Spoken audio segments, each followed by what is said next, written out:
사사기 15장. 얼마 뒤에 밀을 추수할 때 삼손은 새끼 염소를 가지고 자기 아내를 찾아가서 말했습니다. 내 아내의 방으로 가겠습니다.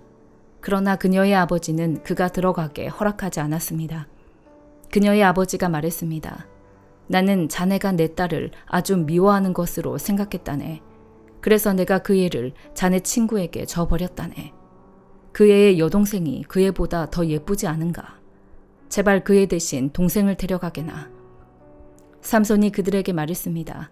내가 블레셋 사람에게 해를 끼쳐도 이번에는 나를 탓할 것이 없을 것이요. 그리고 삼손이 나가서 여우 300마리를 잡아와서는 꼬리와 꼬리를 묶고 한 쌍으로 묶은 꼬리 중간에다 회를 하나씩 달았습니다. 그는 회에다 불을 붙이고서 블레셋 사람들의 곡물밭으로 여우들을 몰았습니다. 그래서 그는 곡물단과 아직 배지 않은 곡물과 포도밭과 올리브밭까지 불태워 버렸습니다. 그러자 블레셋 사람들이 말했습니다. 누가 이런 짓을 했느냐? 그들이 대답했습니다. 딥나 사람의 사위 삼손이 그녀의 아버지가 삼손의 아내를 그의 친구에게 준 것 때문에 이렇게 했소. 그러자 블레셋 사람들이 올라가 그 여자와 그녀의 아버지를 불태워 죽였습니다. 삼손이 그들에게 말했습니다. 너희가 이렇게 했으니 내가 너희에게 확실히 원수를 갚을 테다. 그런 다음에 내가 멈추겠다. 삼손은 그들을 닥치는 대로 죽여버렸습니다. 그리고 그는 내려가 에단 바위 동굴에 머물렀습니다. 그러자 블레셋 사람들이 올라가 유다의 진을 치고 레이 근처에 널리 퍼져 있었습니다. 유다 사람들이 말했습니다. 당신들은 어째서 우리와 싸우러 왔습니까? 그들이 대답했습니다. 우리가 삼손을 붙잡으려고 왔소. 그가 우리에게 했던 그대로 우리가 그에게 해주려고 왔소. 그러자 유다 사람 3,000명이 에담의 바위 동굴로 내려가서 삼손에게 말했습니다. 블레셋 사람들이 우리를 지배하고 있는 것을 모르느냐? 네가 우리에게 무엇을 하고 있는 줄 아느냐?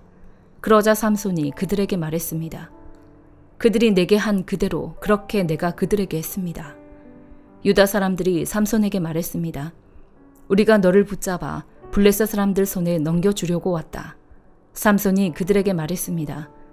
당신들이 직접 나를 죽이지 않는다고 내게 맹세하시오. 그들이 그에게 말했습니다. 죽이지 않겠다. 우리가 너를 붙잡기만 해서 그들의 손에 넘겨주겠다. 우리가 결코 너를 죽이지 않겠다. 그리하여 그들은 새 노끈 2줄로 그를 묶어서 바위에서 데리고 나왔습니다. 그가 레이에 다다르자 블레셋 사람들이 그를 보고 환호했습니다. 그리고 하나님의 영이 삼손에게 강하게 내려와 그의 팔에 두른 노끈이 마치 불에 타버린 삼배처럼 됐습니다. 그를 묶은 노끈이 그 손에서 풀어졌습니다. 그는 방금 죽은 당나귀의 턱뼈를 찾아 그것을 손에 집어들고 그것으로 1,000명을 죽였습니다. 그러고 나서 삼손이 말했습니다. 당나귀 턱뼈로 더미 위에 더미가 쌓였구나. 당나귀 턱뼈로 내가 1,000명을 죽였다. 그가 말을 마치고는 그 턱뼈를 그의 손에서 내던져 버렸습니다. 그리고 그는 그곳을 라맛레이라고 불렀습니다. 삼손은 몹시 목말라 여호와께 부르짖었습니다. 주께서 주의 종의 손으로 이렇게 큰 구원을 이루어 주셨습니다. 그런데 지금 제가 목말라 죽을 지경입니다. 제가 할례받지 않는 사람들의 손에 쓰러져야 되겠습니까? 그러자 하나님께서 레이에 있는 한 움푹 패인 곳을 가르셨습니다. 그러자 그곳에서 물이 솟아 나왔습니다. 그는 물을 마시고 나서 제정신을 차리고 기운도 회복했습니다. 그리하여 삼손은 그곳의 이름을 에낙고레라고 불렀습니다. 그곳은 오늘날까지 레이에 있습니다. 삼손은 블레셋 사람들의 지배 아래에서 사사로서 이스라엘을 20년 동안 다스렸습니다. 사도행전 19장. 아볼로가 고린도에 있는 동안 바울은 윗지방을 거쳐서 에베소에 도착했습니다. 거기서 그는 몇몇 제자들을 만났습니다. 바울이 그들에게 여러분은 믿을 때 성령을 받았습니까? 라고 물었습니다. 그들이 대답했습니다. 아니요, 우리는 성령이 있다는 사실도 듣지 못했습니다. 그래서 바울이 물었습니다. 그렇다면 여러분은 어떤 세례를 받았습니까?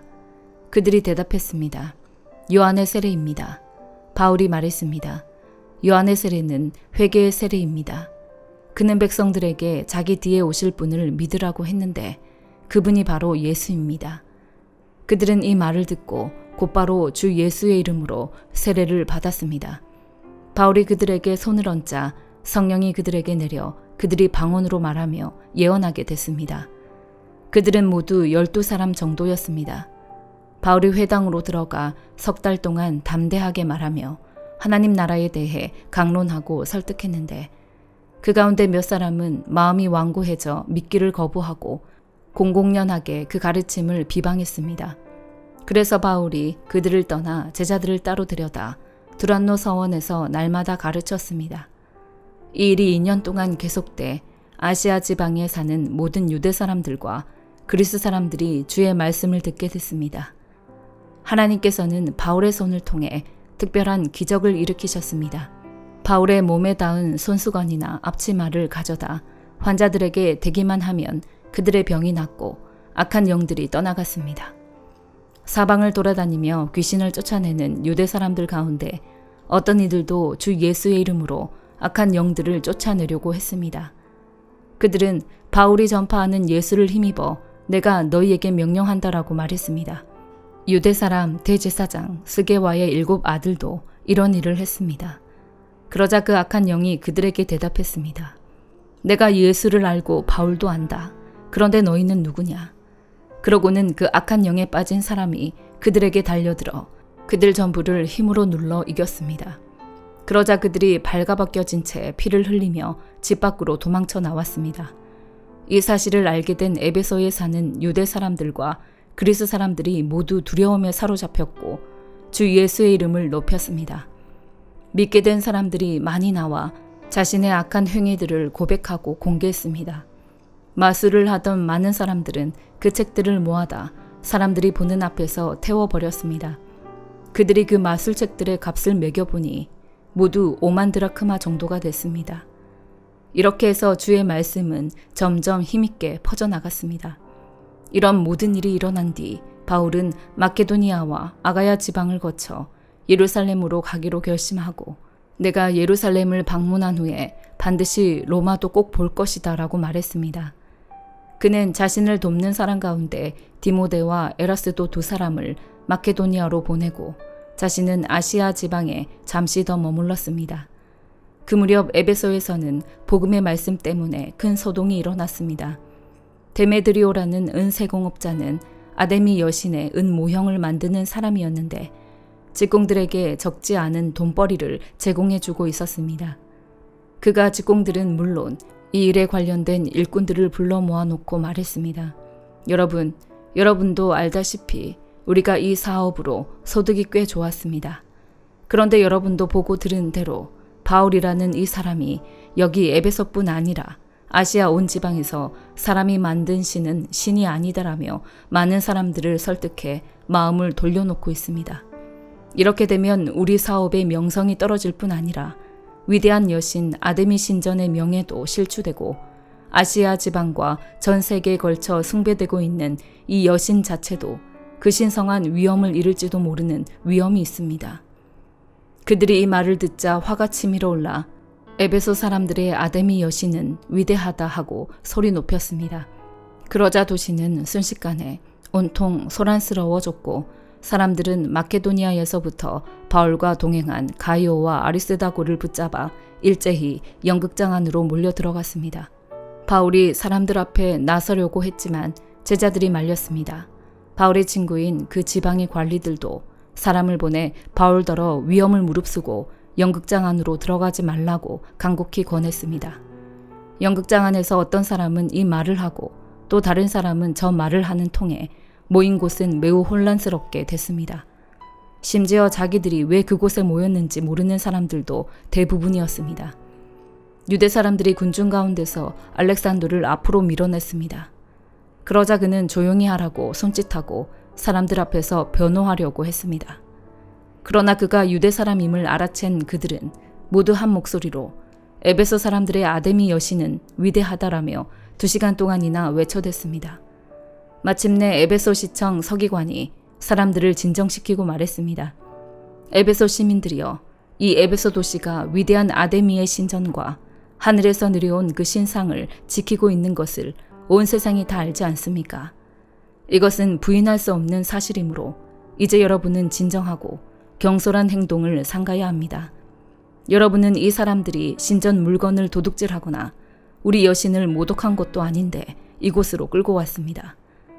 그러므로 데메드리오와 그 동료 직공들은 누구를 고소할 일이 있다면 법정이 열려 있고 거기 총독들도 있으니 거기서 고소하면 될 것입니다.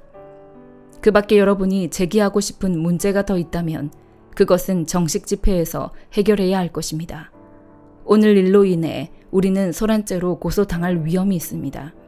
그럴 경우에 우리가 이유 없이 일어난 이 소동에 대해 해명할 길이 없을 것입니다. 그는 이렇게 말한 뒤 그 집회를 해산시켰습니다. 예레미야 28장. 그해 유다왕 시드기야의 통치 4년 5째 달에 기브온 출신 예언자 아술의 아들 하나냐가 여호와의 집에서 제사장들과 모든 백성 앞에서 내게 말했다. 이스라엘의 하나님 만군의 여호와가 말한다. 내가 바벨론 왕의 멍에를 깨뜨릴 것이다. 내가 2년 안에 바벨론 왕 느부갓네살이 이곳에서 바벨론으로 가져간 여호와의 집의 모든 기물들을 이곳에 다시 가져다 놓을 것이다. 또한 유다 왕 여호야김의 아들 여고니아와 바벨론으로 간 유다의 모든 포로들을 내가 이곳으로 다시 데려올 것이다. 이는 내가 바벨론 왕의 멍에를 깨뜨릴 것이기 때문이다. 여호와의 말이다. 그러자 예언자 예레미야가 여호와의 집에 서 있는 제사장들과 모든 백성 앞에서 예언자 하나냐에게 대답했다. 예언자 예레미야가 말했다. 아멘. 여호와께서 그렇게 하시기를 빈다. 여호와의 집 기물들과 포로로 끌려간 모든 사람들이 바벨론에서 이곳으로 다시 돌아올 것이라고 예언하는 네 말을 여호와께서 이루시기를 빈다. 그러나 내가 네 귀에 그리고 모든 백성의 귀에 말하는 이 말을 이제 들으라. 너와 나 이전에 오래전부터 있었던 예언자들이 많은 나라들과 큰 왕국들에 대해 전쟁과 재앙과 전염병을 예언했다. 그러나 평화를 예언하는 예언자는 그의 예언이 이루어졌을 때에야 여호와께서 진실로 보내신 예언자로 인정될 것이다. 그러자 예언자 하나냐가 예언자 예레미야의 목에서 멍에를 치에 깨뜨리며 모든 백성 앞에서 말했다. 여호와가 이렇게 말한다. 이와 같이 내가 2년 안에 모든 민족들의 목에서 바벨론 왕 느부갓네살의 멍에를 깨뜨릴 것이다. 이에 예언자 예레미야는 자기 갈 길을 갔다. 예언자 하나냐가 예언자 예레미야의 목에서 멍에를 깨뜨린 후에 여호와의 말씀이 예레미야에게 임했습니다. 가서 하나냐에게 말하여라. 여호와가 이렇게 말한다. 네가 나무 멍에를 깨뜨렸지만 그것 대신에 철 멍에를 만들 것이다. 이스라엘의 하나님 만군의 여호와가 이렇게 말한다. 내가 이 모든 민족들의 목에 철 멍에를 놓아서 바벨론 왕 느부갓네살을 섬기게 할 것이니 그들이 그를 섬기게 될 것이다. 내가 또한 그에게 들짐승들도 주었다. 그리하여 예언자 예레미야가 예언자 하나냐에게 말했다. 하나냐여, 잘 들어라. 여호와께서 너를 보내시지 않았다. 그러나 네가 이 백성으로 하여금 거짓말을 믿게 하고 있다. 그러므로 여호와께서 이렇게 말씀하셨다. 보아라, 내가 너를 지면에서 제할 것이다. 올해 네가 죽을 것이다. 이는 네가 여호와에 대해 거역하는 말을 했기 때문이다. 그의 7째 달에 예언자 하나냐는 죽었다. 마가복음 14장. 유월절과 무교절이 되기 이틀 전이었습니다. 대제사장들과 율법학자들은 어떻게 예수를 체포해 죽일지 궁리하고 있었습니다. 그들은 백성들이 소동을 일으킬 수 있으니 명절에는 하지 말자라고 말했습니다. 예수께서 베다니 마을에 나병 환자 시몬이라는 사람의 집에서 식탁에 기대 먹고 계시는데 한 여인이 값비싼 순수한 나드 향료가 든 옥합 하나를 가져왔습니다. 그리고 그 여인은 옥합을 깨뜨려 향유를 예수의 머리에 부었습니다. 거기 있던 사람들이 화를 내며 서로 수근거렸습니다. 왜 향유를 저렇게 낭비하는가? 저것을 팔면 300데나리온은 좋게 될 텐데 그 돈을 가난한 사람들에게 주었으면 좋았을 것을. 그러면서 그들은 여인을 심하게 나무랐습니다. 예수께서 말씀하셨습니다. 가만두어라. 어찌해 이 여인을 괴롭히느냐? 이 사람은 내게 좋은 일을 했다. 가난한 사람들이야 항상 너희 곁에 있으니 너희가 원하기만 하면 언제든지 도울 수 있지만 나는 너희 곁에 항상 있는 것이 아니다. 이 여인은 자기가 할 수 있는 일을 했다. 내 몸에 향유를 부어 내 장례를 미리 준비한 것이다. 내가 너희에게 진실로 말한다. 온 세상 어디든지 복음이 전파되는 곳마다 이 여인이 한 일도 전해져서 사람들이 이 여인을 기억하게 될 것이다. 그때 12제자 가운데 하나인 가룟 유다가 예수를 배반해서 넘겨줄 심산으로 대제사장들에게 갔습니다. 그들은 유다의 말을 듣고 무척 기뻐하며 그에게 돈을 주기로 약속했습니다. 그래서 유다는 예수를 넘겨줄 기회를 엿보았습니다. 무교절 첫날 유월절 양을 잡는 날에 제자들이 예수께 물었습니다. 우리가 주를 위해 어디에 가서 유월절 음식을 준비하는 것이 좋겠습니까? 그러자 예수께서 제자 2사람을 보내시며 말씀하셨습니다. 성 안으로 들어가면 물동이를 메고 가는 사람을 만날 것이다.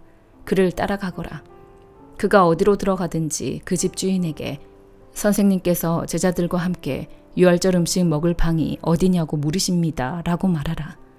그가 잘 마련해 놓은 넓은 다락방을 보여줄 것이다. 거기에다 우리를 위해 음식을 준비해두라.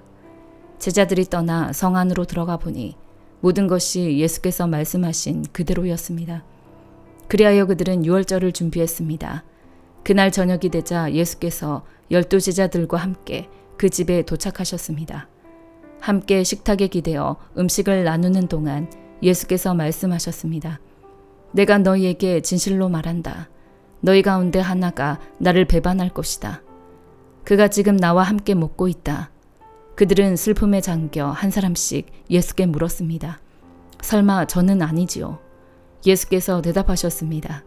12명 가운데 한 사람이다. 지금 나와 한 그릇에 빵을 찍어 먹는 사람이다. 인자는 자신에 대해 성경에 기록된 대로 가겠지만 인자를 배반하는 그 사람에게는 화가 있을 것이다. 그는 차라리 이 세상에 태어나지 않았더라면 좋았을 것이다. 그들이 음식을 먹고 있는데 예수께서 빵을 들고 감사 기도를 드리신 후 떼어 제자들에게 나눠주며 말씀하셨습니다. 이것을 받으라. 이것은 내 몸이다. 그러고 나서 예수께서는 잔을 들고 감사 기도를 드리신 후 제자들에게 주셨습니다. 그러자 그들 모두 받아 마셨습니다. 예수께서 그들에게 말씀하셨습니다. 이것은 많은 사람을 위해 흘리는 내 피, 곧 언약의 피다. 내가 너희에게 진실로 말한다. 내가 하나님 나라에서 새 포도주를 마시는 그날까지 포도나무에서 난 것을 다시는 마시지 않을 것이다. 그들은 찬송을 부른 뒤 올리브산으로 향했습니다. 예수께서 그들에게 말씀하셨습니다. 너희는 모두 나를 버릴 것이다. 성경에 이렇게 기록돼 있다. 내가 목자를 치리니 양떼가 흩어질 것이다. 그러나 내가 살아난 후에 너희보다 앞서 갈릴리로 갈 것이다. 베드로가 장담하며 말했습니다. 모든 사람이 주를 저버린다 해도 저는 그렇게 하지 않을 것입니다. 예수께서 대답하셨습니다. 내가 너에게 진실로 말한다. 오늘 밤 닭이 2번 울기 전에 네가 나를 모른다고 3번 부인할 것이다. 그러나 베드로는 힘주어 말했습니다. 주와 함께 죽을지언정 결코 주를 모른다고 하지 않을 것입니다. 다른 모든 제자들도 같은 말을 했습니다. 그들은 겟세마네라는 곳으로 갔습니다. 예수께서 제자들에게 내가 기도하는 동안 여기 앉아 있으라 하시고 베드로와 야고보와 요한만 따로 데리고 가셨습니다. 그리고 매우 근심에 잠겨 괴로워하셨습니다. 예수께서 그들에게 말씀하셨습니다. 내 마음이 너무 괴로워 죽을 지경이다. 너희는 여기 머물러 깨어 있으라. 예수께서는 조금 떨어진 곳으로 가셔서 땅에 엎드려 할 수만 있다면 그 순간이 그냥 지나가게 해주십사 기도하셨습니다. 예수께서 말씀하셨습니다. 아바 아버지여, 아버지께는 모든 일이 가능하시니 이 잔을 내게서 거두어 주십시오. 그러나 내 뜻대로 하지 마시고 아버지의 뜻대로 하십시오. 그러고 나서 제자들에게 돌아와 보시니 그들은 자고 있었습니다. 예수께서 베드로에게 말씀하셨습니다. 시몬아, 자고 있느냐? 네가 1시간도 깨어있지 못하겠느냐? 시험에 들지 않도록 깨어서 기도하여라. 마음은 간절한데 육신이 약하구나. 예수께서는 다시 한번 가셔서 똑같은 말씀으로 기도하셨습니다. 그러고는 다시 오셔서 보시니 그들은 또 잠이 들어 있었습니다. 제자들이 너무 졸려 눈을 뜰 수 없었던 것입니다. 그들은 예수께 무슨 말을 해야 좋을지 몰랐습니다. 예수께서 세 번째 그들에게 돌아오셔서 말씀하셨습니다. 아직도 졸며 쉬고 있느냐? 이제 됐다. 때가 왔구나. 보라, 인자가 배반당해 죄인들의 손에 넘겨지게 됐다. 일어나라, 가자. 저기 나를 배반할 자가 오고 있다. 예수께서 아직 말씀하고 계시는데 12제자 가운데 하나인 유다가 나타났습니다. 그 곁에는 칼과 몽둥이로 무장한 사람들이 함께 있었습니다. 그들은 대제사장들과 율법학자들과 장로들이 보낸 사람들이었습니다. 예수를 넘겨주는 사람이 그들과 신호를 미리 정했습니다. 내가 입을 맞추는 사람이 바로 그 사람이니 그를 붙잡아 단단히 끌고 가시오. 유다는 예수께 곧바로 다가가 선생님 하고 입을 맞추었습니다. 그러자 사람들이 예수를 붙잡아 체포했습니다. 그때 옆에 서 있던 사람들 가운데 하나가 자기 칼을 빼더니 대제사장 하인의 귀를 쳐 잘라버렸습니다. 예수께서 말씀하셨습니다. 너희가 강도에게 하듯이 칼과 몽둥이를 들고 나를 잡으러 왔느냐? 내가 날마다 너희와 함께 있으면서 성전에서 가르칠 때에는 너희가 나를 잡지 않았다. 그러나 이것은 성경을 이루려고 하는 것이다. 제자들은 모두 예수를 버리고 달아났습니다. 그런데 한 청년이 맨몸에 배 혼니부를 두르고 예수를 따라가고 있었습니다. 사람들이 그를 붙잡자 그는 혼니부를 버리고 벌거벗은 채 달아나 버렸습니다. 그들은 예수를 끌고 대제사장에게로 갔습니다. 대제사장들과 장로들과 율법학자들이 모두 모여들었습니다. 베드로는 멀찌감치 떨어져 예수를 따라가 대제사장 집 뜰에까지 들어갔습니다. 거기서 그는 경비병들 틈에 앉아 불을 쬐고 있었습니다. 대제사장들과 온 공회가 예수를 죽이려고 증거를 찾았지만 아무런 증거도 나오지 않았습니다. 많은 사람들이 예수에 대해 거짓 증거를 댔지만 그들의 증언이 서로 맞지 않았습니다. 그러자 몇몇 사람들이 일어나 예수에 대해 이렇게 거짓으로 증언했습니다. 우리는 저 사람이 내가 손으로 지은 이 성전을 헐고 손으로 짓지 않은 다른 성전을 3일 만에 세우겠다고 하는 소리를 들었습니다. 그러나 이 사람들이 한 증언도 서로 맞지 않았습니다. 그러자 대제사장이 그들 앞에 서서 예수께 물었습니다. 아무 대답도 안 할 작정이냐? 이 사람들이 너에 대해 이렇게 불리한 진술을 하고 있지 않느냐? 예수께서는 묵묵히 아무런 대답도 하지 않으셨습니다. 대제사장이 다시 물었습니다. 네가 찬송받으실 하나님의 아들 그리스도냐? 예수께서 대답하셨습니다. 내가 바로 그다. 너희는 인자가 전능하신 분의 오른편에 앉아 있는 것과 하늘 구름을 타고 오는 것을 보게 될 것이다. 대제사장은 자기 옷을 찢으며 말했습니다. 더 이상 무슨 증인이 필요하겠소? 하나님을 모독하는 저 말을 여러분이 들었는데 어떻게 생각하시오? 그들은 모두 예수가 사형을 받아야 마땅하다고 정죄했습니다. 어떤 사람들은 예수께 침을 뱉었습니다. 또 예수의 얼굴을 가리고 주먹으로 때리며 말했습니다.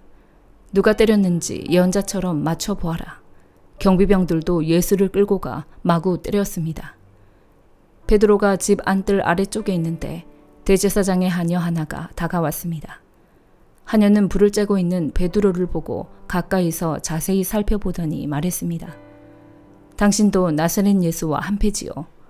그러나 베드로는 부인했습니다. 네가 지금 무슨 말을 하는지 나는 알지도 못하고 깨닫지도 못하겠다. 그리고 베드로는 문 밖으로 나갔습니다. 그 하녀가 거기서 베드로를 보고 둘러서 있던 사람들에게 다시 말했습니다. 이 사람도 저들과 한패예요. 베드로는 다시 부인했습니다. 조금 있다가 옆에 서 있던 사람들이 베드로에게 말했습니다. 너도 분명 저들과 한패가 틀림없어. 갈릴리 사람이잖아. 그러나 베드로는 저주하고 맹세하며 말했습니다. 나는 당신들이 말하는 그 사람이 누군지 알지 못하오.